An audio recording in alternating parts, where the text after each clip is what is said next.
Olá, tudo bem? Estamos de volta com o programa Pontuando para falar de um tema razoavelmente interessante. Nós vamos falar da era da economia da vigilância, mais bem traduzido como a era do capitalismo de vigilância, cujo pensamento central nós vamos trazer aqui de Shoshana Zuboff. Nós vamos falar das ameaças, nós vamos falar das alternativas, nós vamos falar das críticas, da ciência que concorda e da ciência que discorda, e qual é a ciência que dá alternativa a essa era digital, para que nós não percamos os ganhos da tecnologia, mas não fiquemos com os anátemas dessa mesma tecnologia sobre a vida humana. Bom, eu vou fazer alguns comentários entre leituras que fizeram aqui, mas o artigo que eu trouxe aqui é um artigo que vai tentar desvendar, através das ideias de Shoshana Zuboff, mas também não apenas delas, vai tentar desvendar o pensamento dela na maneira como ela observou os fatos e estudou sobre eles. Mas antes eu vou fazer uma espécie de apresentação aqui e um breve resumo do que nós vamos verificar. Quais foram os tópicos dos pensamentos dela e de outros que confirmem o dela, que discutam o dela e aqueles que criticam.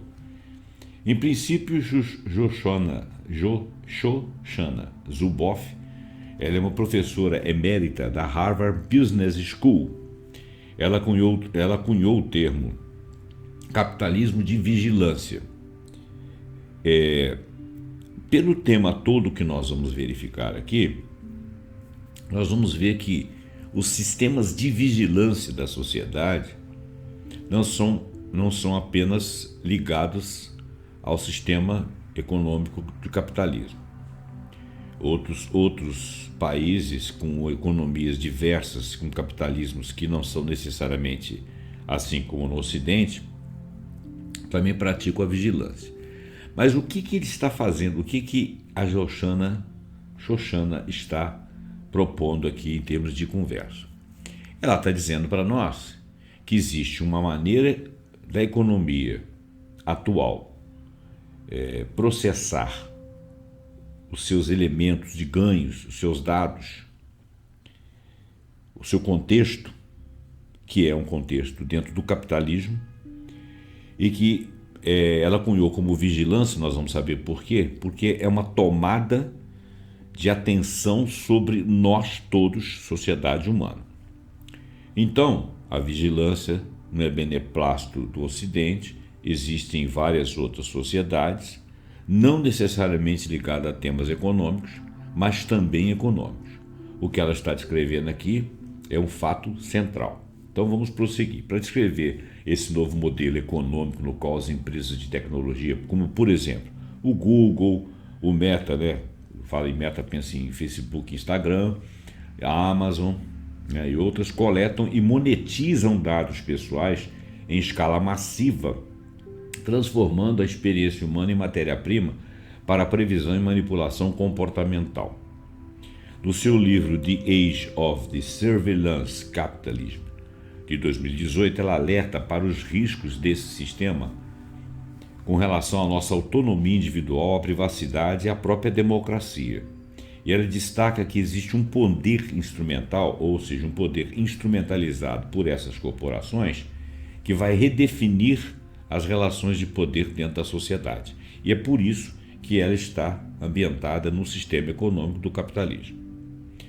Bom, então, vigilância não é só aqui, mas o capitalismo está exercendo uma vigilância específica. Então, basicamente, como é que seria a lógica dessa exploração desses dados? Seria extração de dados comportamentais, que é uma coleta incessante de informações pessoais, muitas vezes sem o consentimento explícito do usuário, predição e modificação de comportamento, quer dizer, com o uso de algoritmos de inteligência artificial, por exemplo, para antecipar e influenciar as ações humanas com relação com fulcro na venda, na ambientação daquilo que a pessoa mais gosta, no mapeamento do comportamento da pessoa e até para conduzi-lo para determinados momentos e lugares. Monetização por meio de mercados futuros, o que seja, é a venda de previsões comportamentais a outros anunciantes ou outros interessados. Quer dizer, as plataformas estão apenas ganhando dinheiro, vendendo essas previsões, essas tendências desse mercado de consumo, que são as pessoas, as suas bolhas, seus maneirismos, seus grupos, onde essas empresas podem penetrar.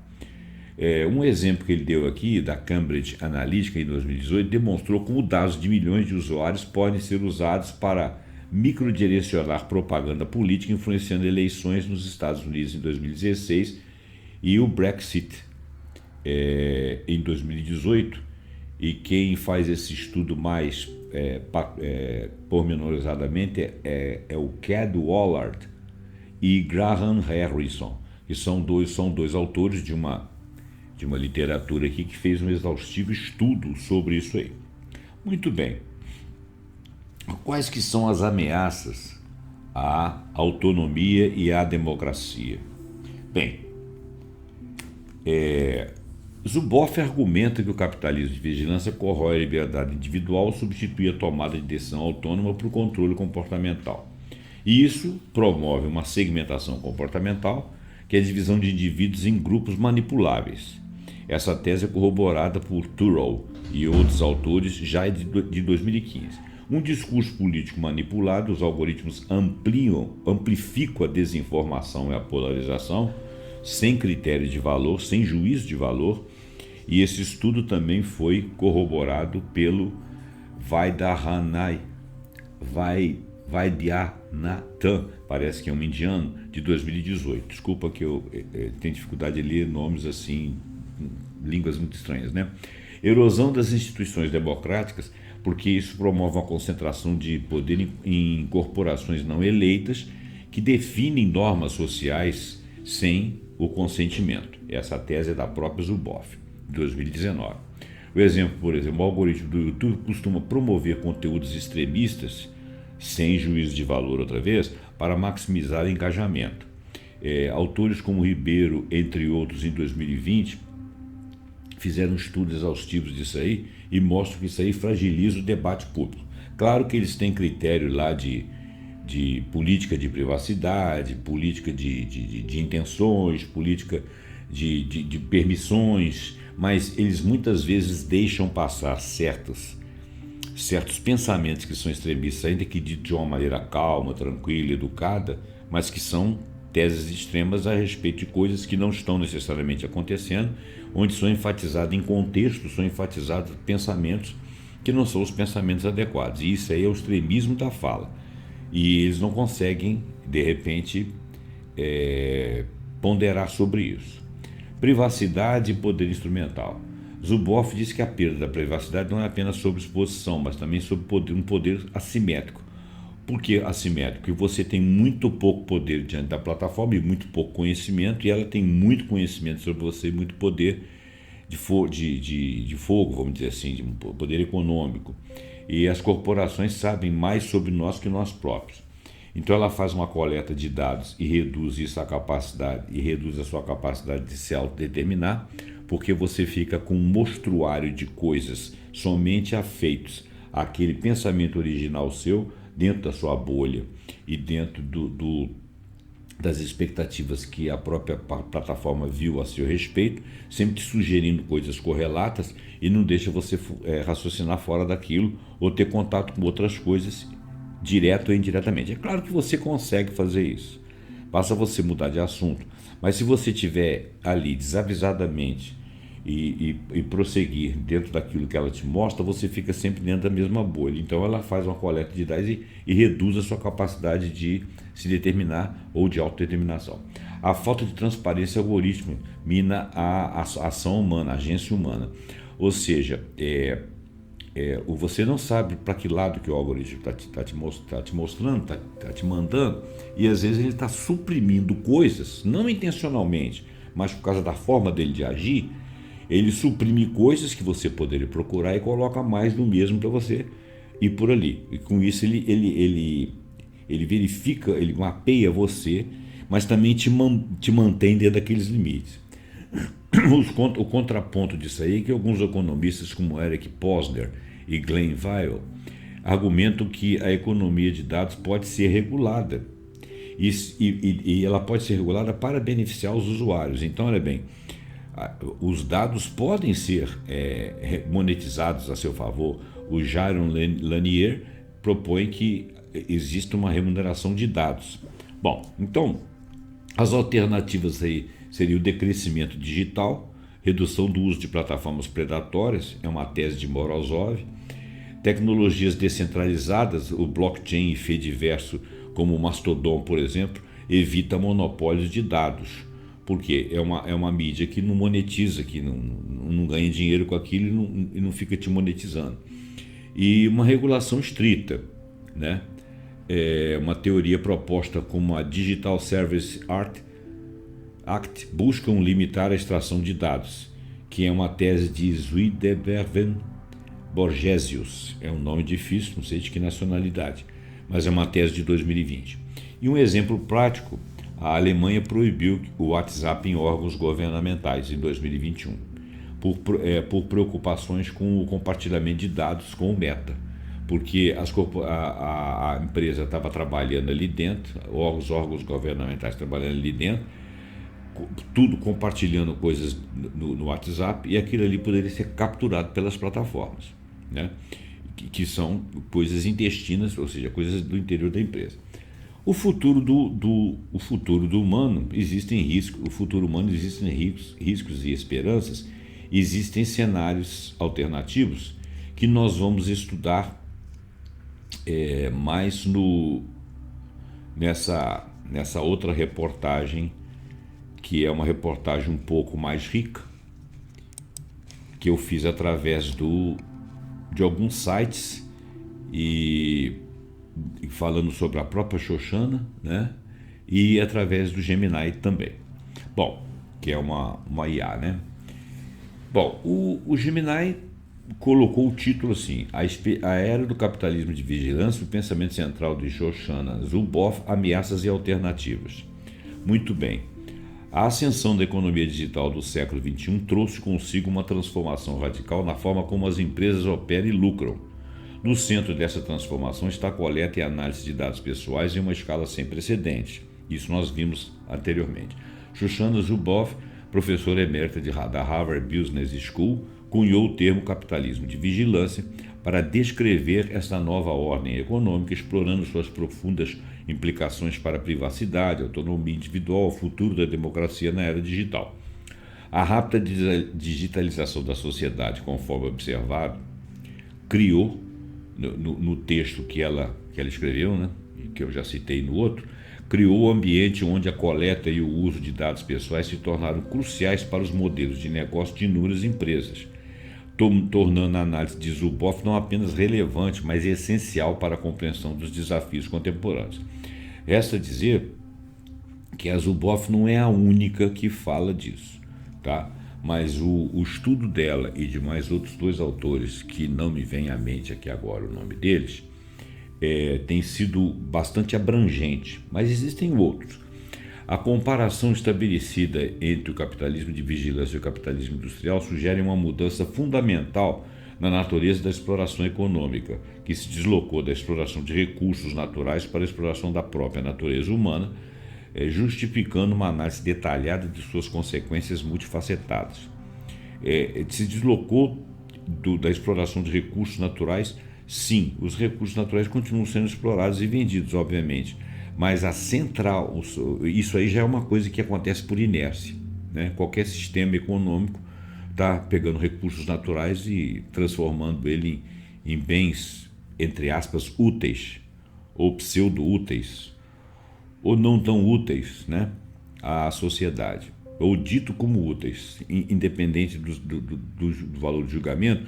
Os recursos naturais tirados, às vezes até em excesso, em demasia, continuam sendo explorados para a venda, para a confecção de produtos, para satisfazer as necessidades humanas.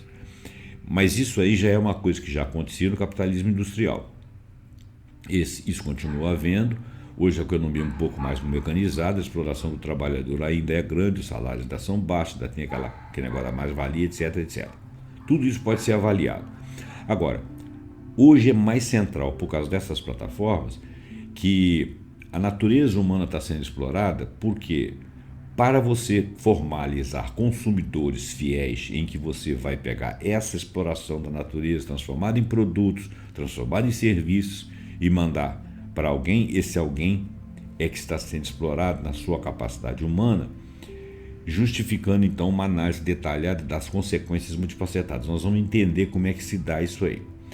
Como é que é o pensamento central da Shoshana Zuboff sobre o tal capitalismo de vigilância? Bom, em primeiro lugar, o pensamento central de Shoshana gira em torno da definição e das características do capitalismo de vigilância, que é o seguinte: sua distinção dos modelos capitalistas anteriores, que é o que eu estava tentando dizer, e a lógica de acumulação que impulsiona. Para Zuboff, o capitalismo de vigilância pode ser definido como a apropriação unilateral da experiência humana privada como matéria-prima gratuita para a tradução em dados comportamentais. Claro que os dados comportamentais estarão a serviço de empresas que vendem alguma coisa. Que vende o quê? Tudo. Tudo que você puder imaginar. Porque as empresas, as plataformas estão em todos os lugares. Né? Existe site para tudo quanto é lado.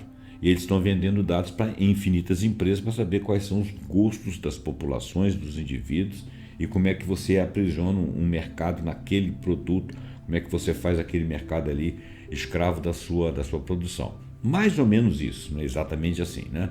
Essa definição ela sublinha a natureza extrativa do modelo, onde as empresas reivindicam a experiência cotidiana dos indivíduos como um recurso não remunerado, porque você não paga o indivíduo para isso, e que pode ser transformado em dados.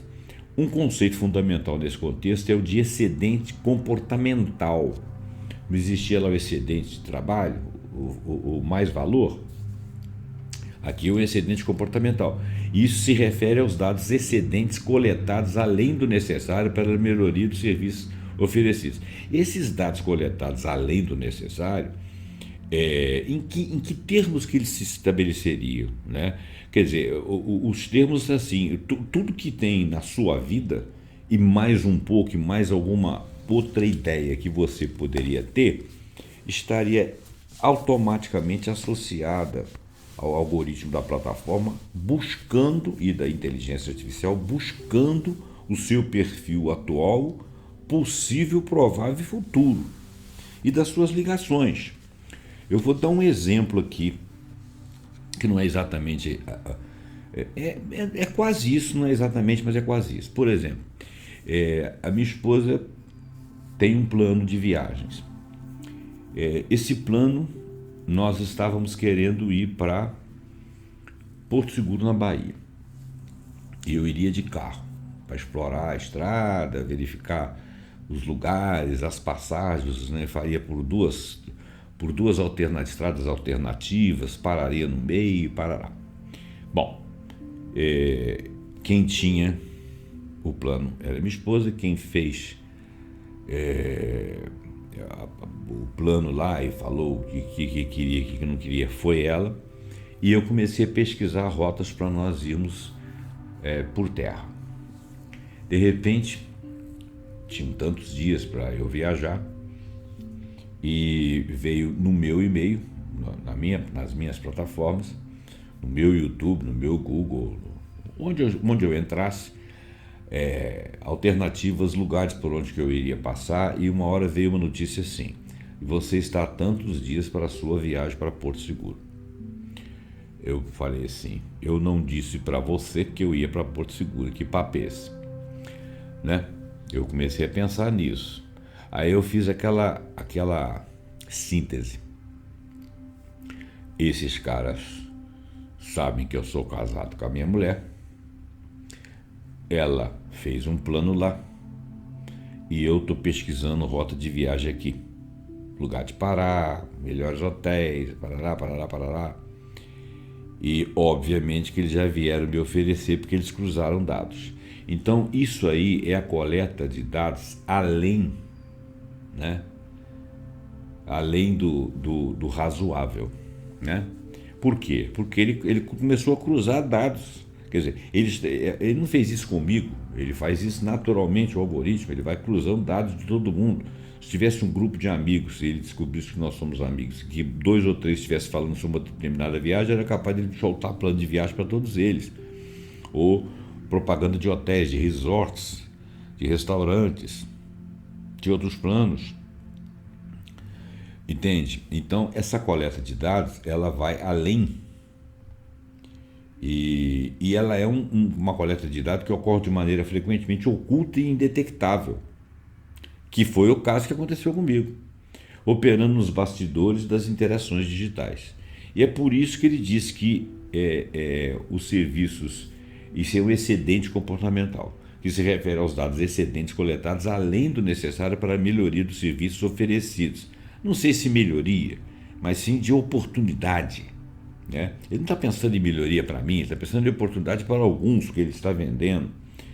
Esse excedente, inicialmente considerado um lixo digital, foi descoberto como um ativo extremamente valioso capaz de gerar previsões sobre o comportamento futuro dos usuários que podem ser comercializados. Por exemplo, eles poderiam testar e ver alguns amigos próximos que eu tivesse contato e que a minha mulher tivesse contato, pensando que talvez esses amigos iriam também na viagem e jogar alguma coisa para eles. Né? Se caísse no vazio, caiu no vazio. Se tivesse retorno, formava-se a rede. Então, a coleta desses dados ocorre de maneira frequentemente oculta e indetectável, operando nos bastidores das interações digitais. O termo capitalismo de vigilância foi cunhado por Zuboff em 2014, ganhando crescente atenção desde então. A percepção de que o excedente comportamental ante um subproduto negligenciado, que agora tornou-se uma mercadoria lucrativa, revela uma transformação essencial na forma como o valor da experiência humana é concebido na economia digital. E todos nós passamos por isso. E nós ficamos, inclusive, surpreendidos. Quantas vezes algumas pessoas relatam para mim que o celular dele estava lendo o pensamento dele, porque ele falou num fogão, conversando com a mulher dele lá no quarto. Quando ele chegou no outro cômodo da casa e pegou o celular dele, tinha lá ofertas de fogões e de coisas similares. Resumo, existe uma espionagem, é uma coleta de dados além do necessário. Zuboff estabelece uma clara distinção entre o capitalismo de vigilância e os modelos capitalistas anteriores. Muito bem. Então, essa é uma diferença fundamental. Bom, então,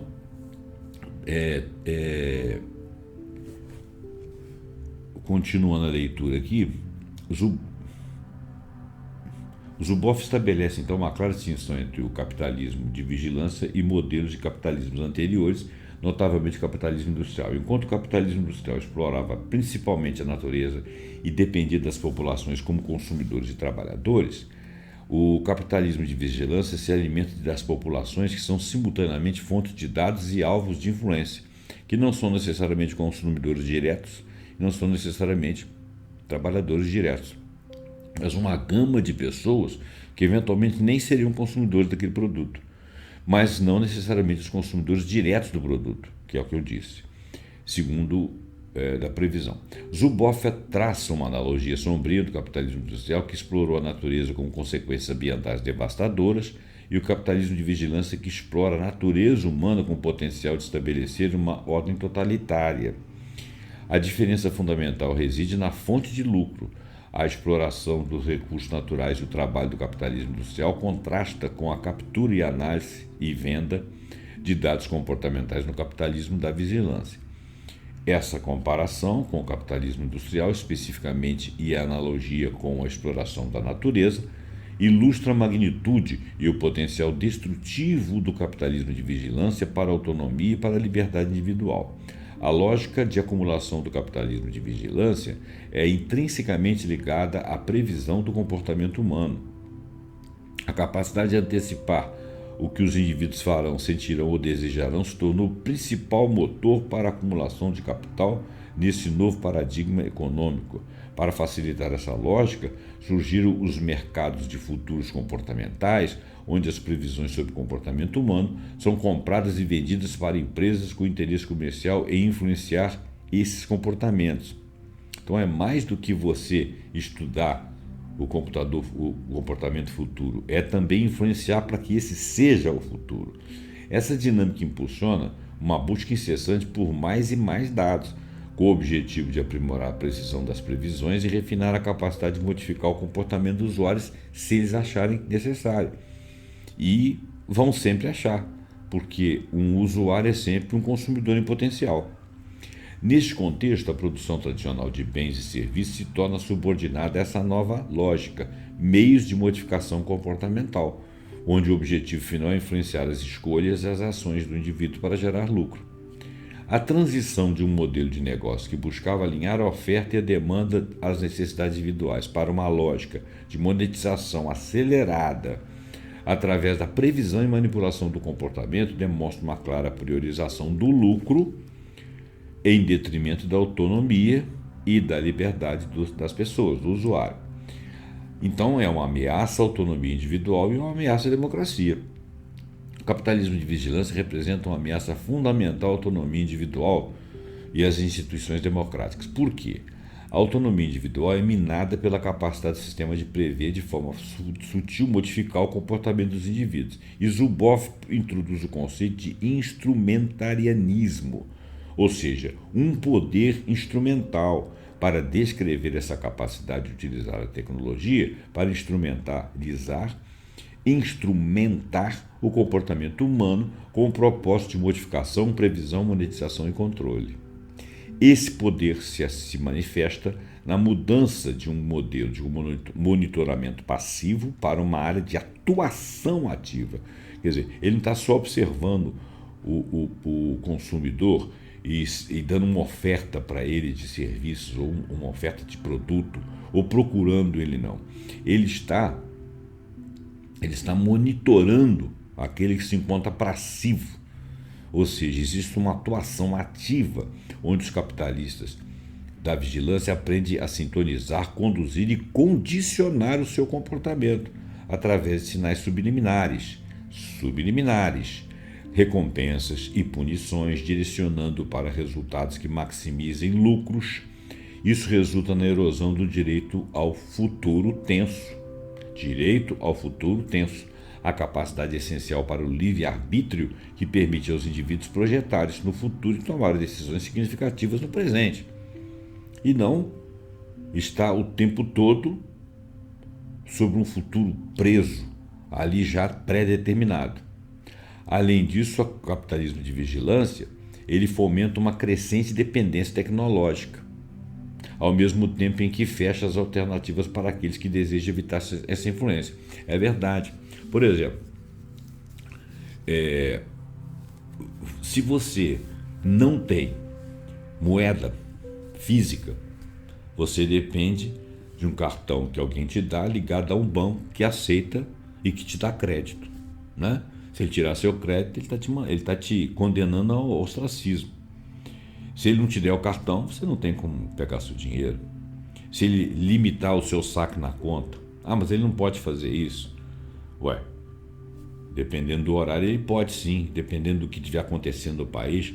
Quer dizer, você não tem necessariamente poder sobre aquilo a partir do momento em que você tem uma tarjeta que te dá licença para você fazer as coisas. Um mendigo, por exemplo, não tem um cartão. Um morador de rua, de repente, não tem cartão, não tem nem moradia para citar. Ele nem consegue ter os direitos de cidadão. Mas por que ele mora na rua? Porque de repente ele não consegue morar em outro lugar, ele tem um problema qualquer, ninguém o assiste e ele não tem um cartão. Esse é um problema. O outro problema é quando você não quer comprar pela internet, né? Mas não tem mais loja física, você é obrigado a comprar pela internet, né? Então, com isso aí, você vai acabando as lojas que vendem eletrodoméstico, depois vai acabando as lojas que vendem quinquilharia, daqui a pouquinho acaba até o supermercado.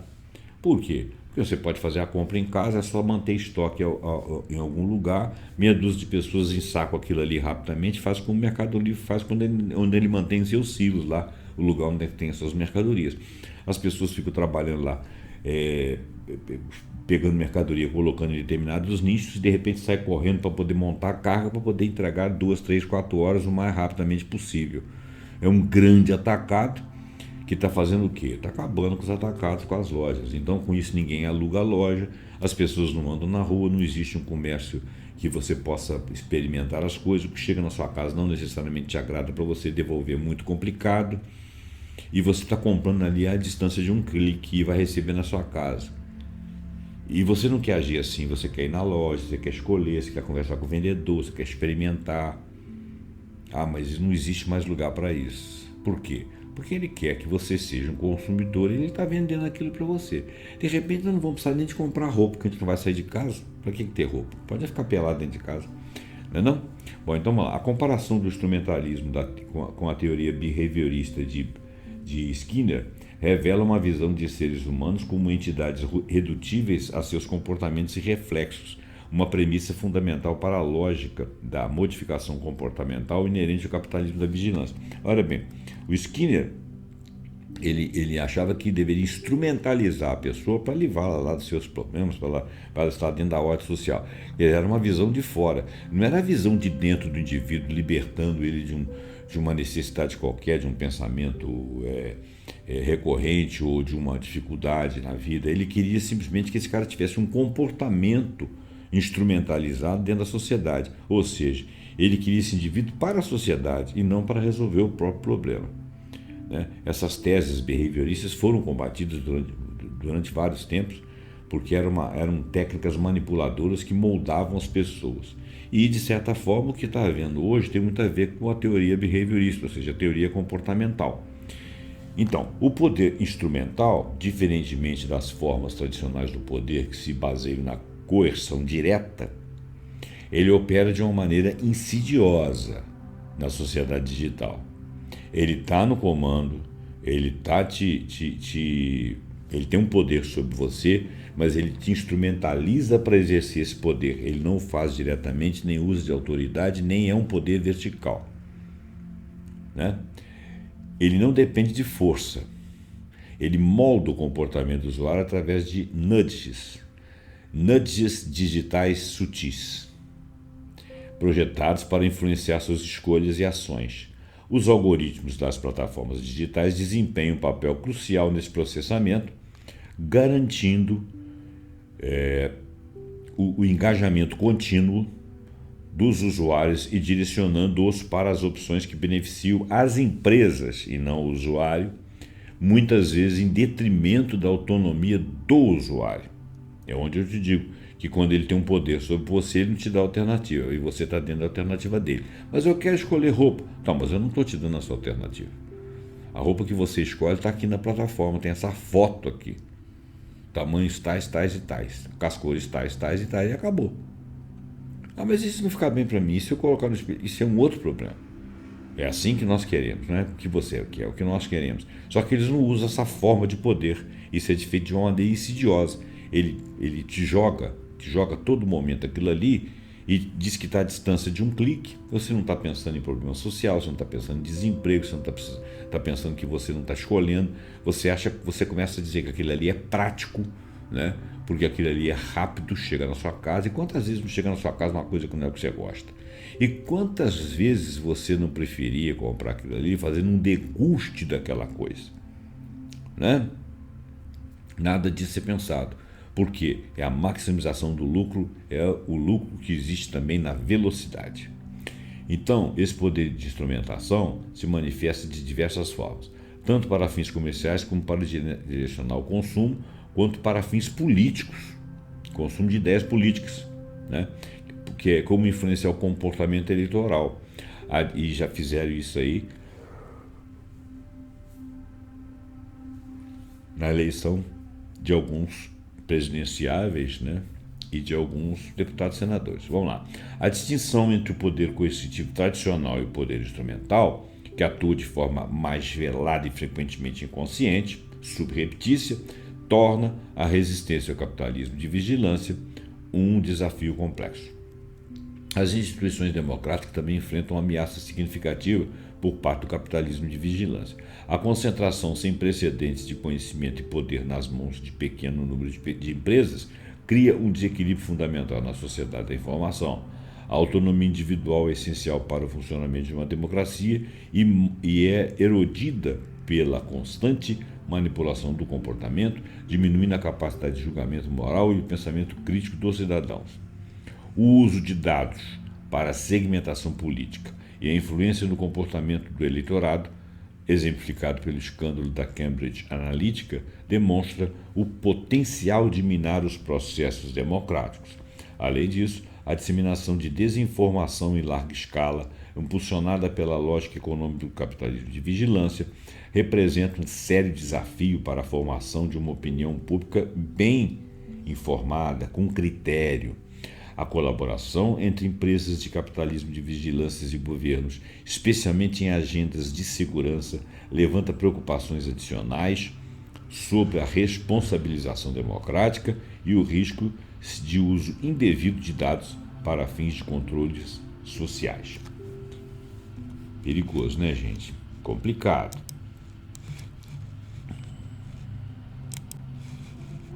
Continuando.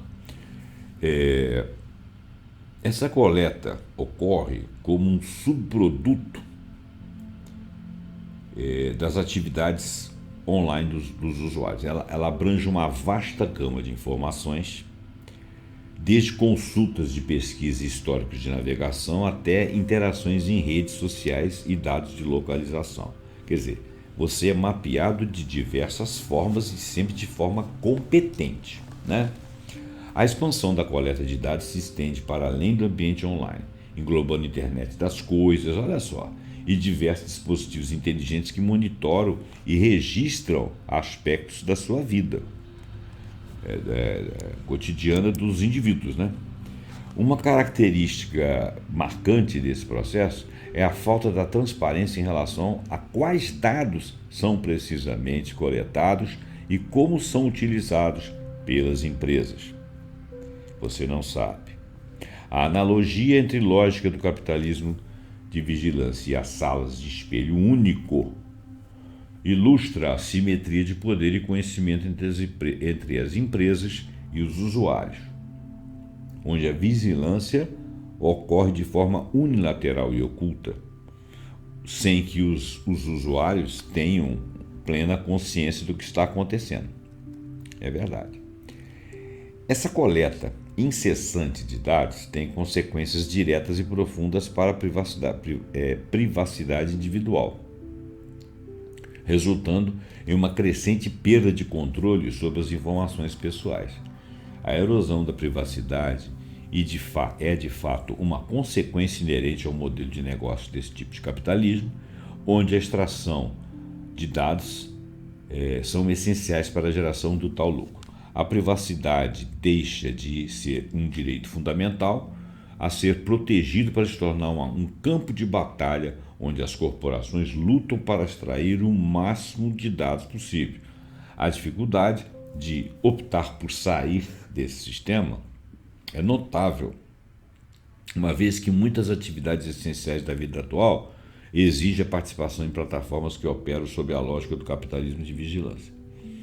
A afirmação de que a privacidade essencialmente não existe mais na forma como a entendíamos antes de 2000 ressalta a profundidade do impacto desse tipo de capitalismo na nossa experiência digital, na nossa capacidade de manter informações pessoais verdadeiramente como só apenas nossas, ou seja, privadas. Segmentação comportamental é uma ferramenta poderosa que é utilizada no capitalismo de vigilância para direcionar publicidade e influenciar tanto o comportamento do consumidor quanto o discurso político. Eles criam tribos e direcionam para aquilo ali porque sabe que a própria tribo compartilha. Através das análises de dados coletados, as empresas conseguem criar perfis incrivelmente detalhados que eles vêm a conhecer de todos os usuários, permitindo o direcionamento de anúncios altamente personalizados. Essa segmenta e você se sente valorizado. Esse é que é o pior. Você se sente importante quando na realidade você está sendo usado. Você é uma peça. Essa segmentação não se limita à publicidade de produtos e serviços.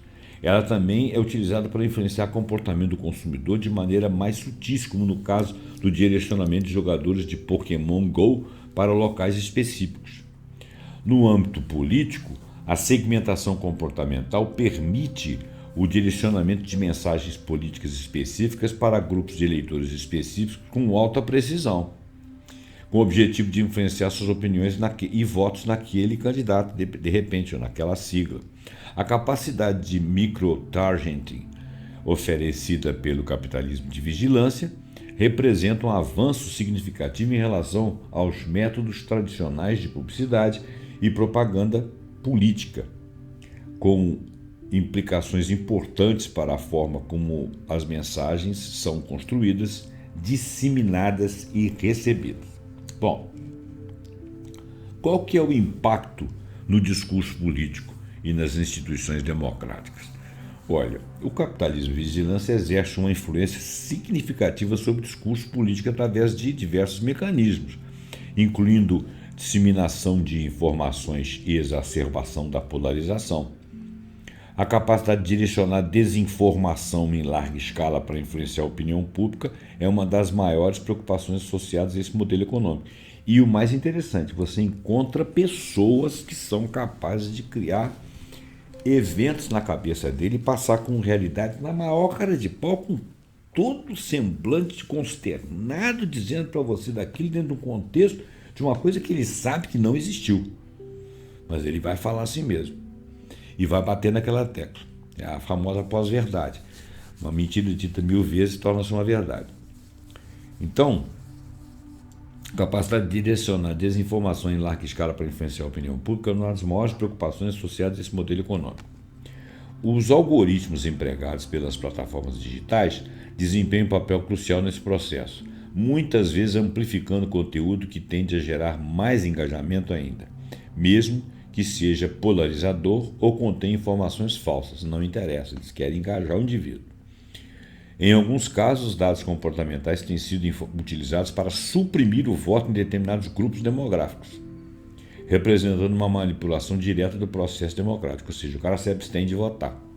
Você fica dizendo para ele que ele não tem alternativa, ele acredita. A competição entre plataformas do capitalismo de vigilância para capturar e reter a atenção dos usuários pode inadvertidamente ou intencionalmente levar à priorização do conteúdo mais provocativo e mais polarizador, impactando negativamente a qualidade do discurso político online. As plataformas digitais e seus algoritmos também desempenham um papel fundamental na formação da opinião pública e no potencial de enfraquecimento de instituições democráticas. E isso tem sido feito assiduamente, gente. O controle do fluxo de informações por corporações privadas, cuja principal motivação é o lucro, pode levar ao enfraquecimento da capacidade de autodeterminação das sociedades democráticas. A falta de transparência nos algoritmos que curam, né, os feeds, faz a curatela dos feeds, de notícias e influencia o que os usuários veem, dificulta a compreensão de como a informação é moldada e disseminada. Além disso, a dificuldade em responsabilizar empresas de tecnologia pelo seu papel na disseminação de informações prejudiciais ao povo representa um desafio significativo para a manutenção de um ambiente informacional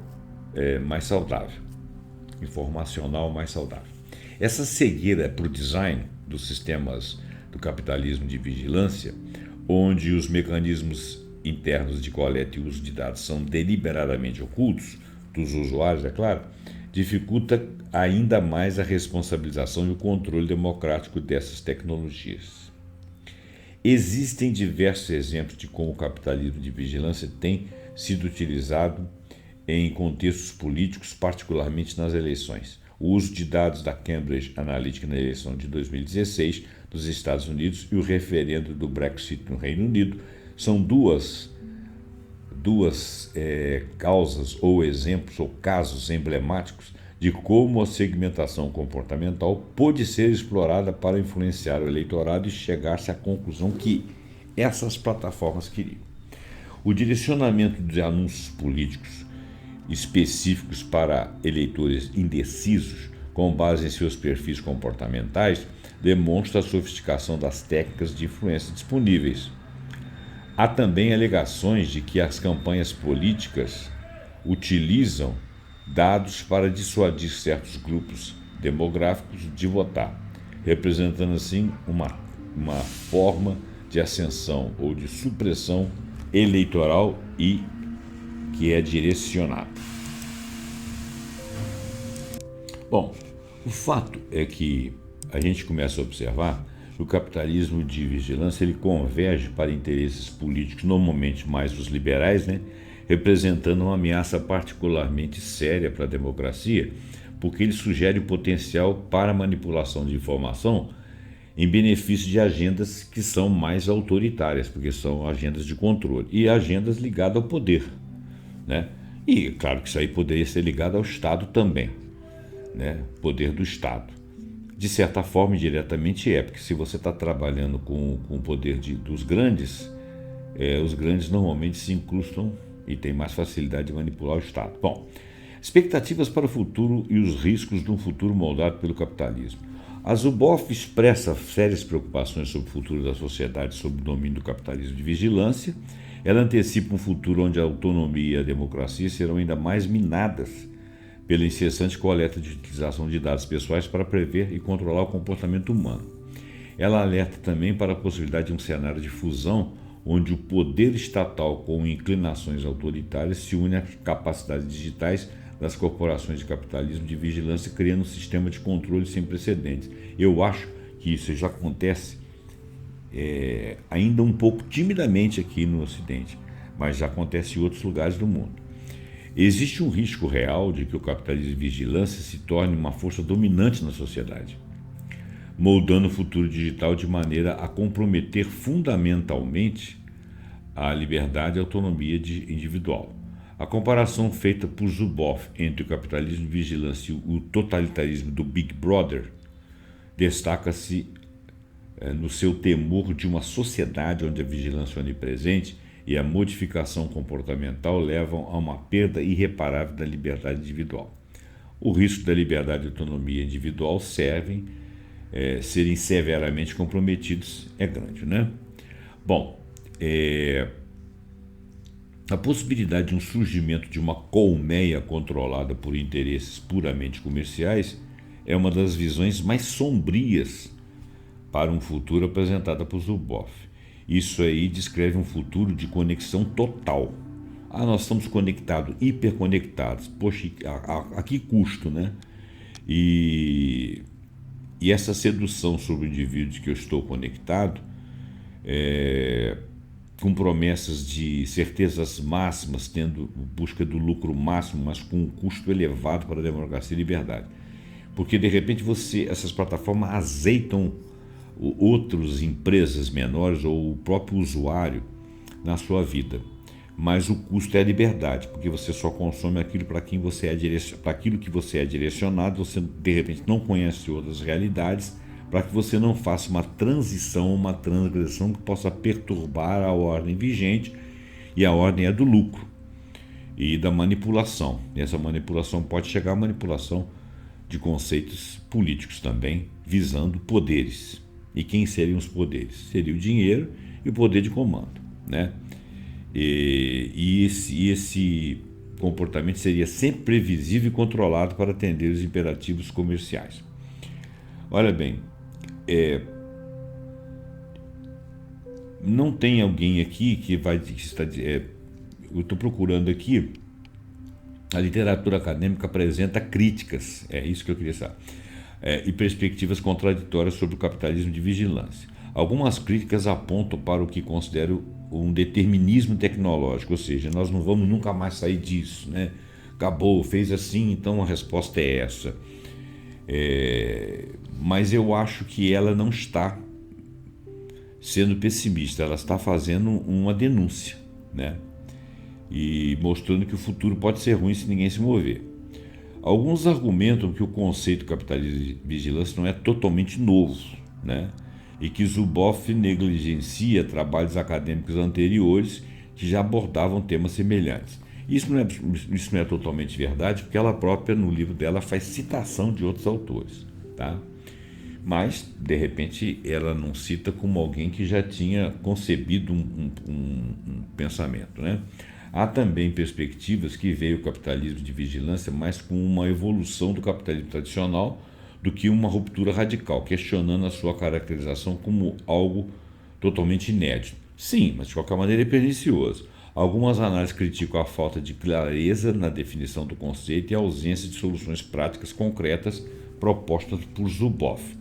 Tá, eu acho que ela ainda está no momento da denúncia.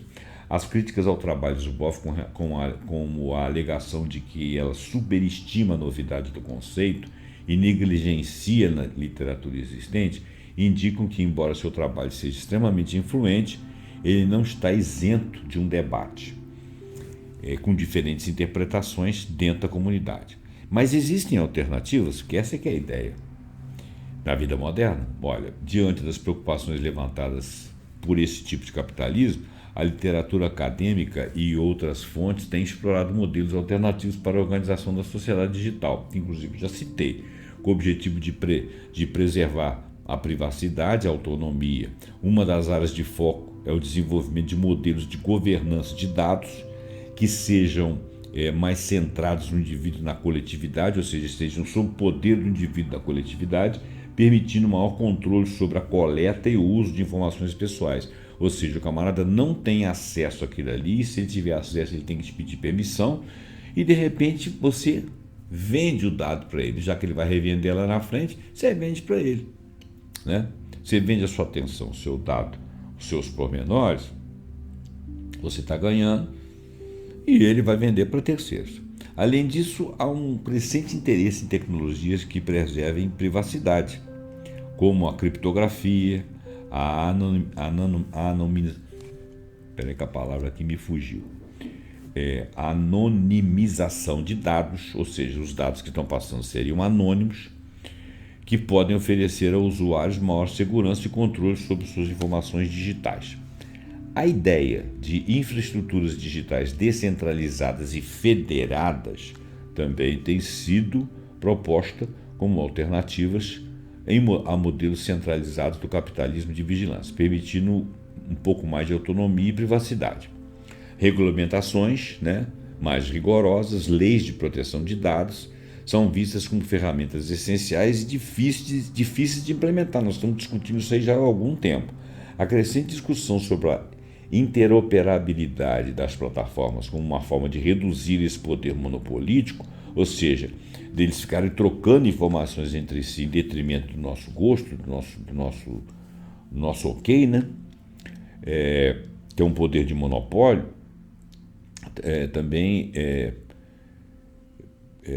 nós teremos que procurar reduzir isso aí, E eu estou fazendo um resumo, tá, gente? Outras abordagens alternativas visam dar aos indivíduos maior controle direto sobre seus próprios dados e sobre suas experiências. Isso inclui desenvolvimento de sistemas de armazenamento de dados de pessoas descentralizadas, ou seja, que não sejam que as plataformas não consigam roubar. Ou, em outras palavras, você não teria seus dados em apenas um lugar, E isso ficaria mais difícil de varrer, onde os usuários têm controle total sobre quem pode acessar suas informações e como elas estão compartilhadas e aonde elas estão. A implementação de sistemas de micropagamento tem sido sugerida como uma alternativa aos modelos de negócios baseados em publicidade, permitindo que os criadores de conteúdo sejam remunerados diretamente pelos usuários, sem a necessidade da coleta massiva de dados, quer dizer, quando você chega numa loja para comprar uma determinada coisa, você não tem que dizer quem você é, o seu CPF, nada. Você chega lá, eu quero isso, o cara te dá, você paga e vai embora, Então, seria uma forma de você colocar essa compra mais dentro de um anonimato do seu CPF. Hoje em dia, tudo quanto é lugar que você entra, principalmente em lojas de departamento, lojas grandes, eles falam assim, na hora que você chega no caixa, ele já fala, digite seu CPF. Quer dizer, aquilo ali já é um mapeamento da sua pessoa. Se você falar, não vou digitar não. Algumas lojas falam, mas você está me dificultando, o comando que eu recebo é esse. Tem uns que dizem que tudo bem, mas tem outros que não. Então isso é complicado. A ideia de soberania digital como objetivo político, buscando dar a indivíduos, às nações e as nações a maior controle de seus dados e infraestruturas digitais reflete uma crescente consciência da importância da autonomia na era digital. Essa autonomia não é só do indivíduo, não, é também da coletividade, porque a plataforma está regendo uma coletividade imensa de pessoas. Conclusão: conceito de capitalismo de vigilância, tal como foi articulado por Shoshana Zuboff, que não é um conceito apenas dela, mas que ela fez em estudos mais avançados, oferece uma análise perspicaz e crítica da nova ordem econômica que emergiu para a era digital e tenta dar alternativas. As alternativas podem ser estudadas por todos nós. A literatura acadêmica, embora em grande parte corroborando as ideias centrais de Zuboff, também acrescenta críticas importantes, enriquecendo o debate e oferecendo mais perspectivas sobre a natureza e como serão as implicações desse capitalismo na vigência que ele está. No entanto, há consenso crescente sobre a urgência de se encontrar alternativas. E elas precisam de preservar os valores democráticos e a liberdade individual. Quando eu falo individual, é do indivíduo na coletividade. As propostas de modelos de governança de dados mais centrados no usuário, o desenvolvimento de tecnologias que priorizem a privacidade, a promoção de infraestruturas digitais descentralizadas e a implementação de regulações mais robustas representam caminhos promissores para mitigar esses efeitos. Muito bem, gente, a quantidade de fonte aqui é uma coisa inimaginável, tá? Vem do livro dela, do livro dos outros, vem do YouTube. Nossa, muita coisa. Gente, então, olha, muito obrigado pela sua atenção. Mais uma vez nós estamos falando desse tipo de assunto. Curte, compartilha, deixa seu comentário, assine o nosso canal se você for novo por aqui. E até o próximo programa, pontuando com algum assunto que nós acharmos muito interessante. Até lá e muito obrigado.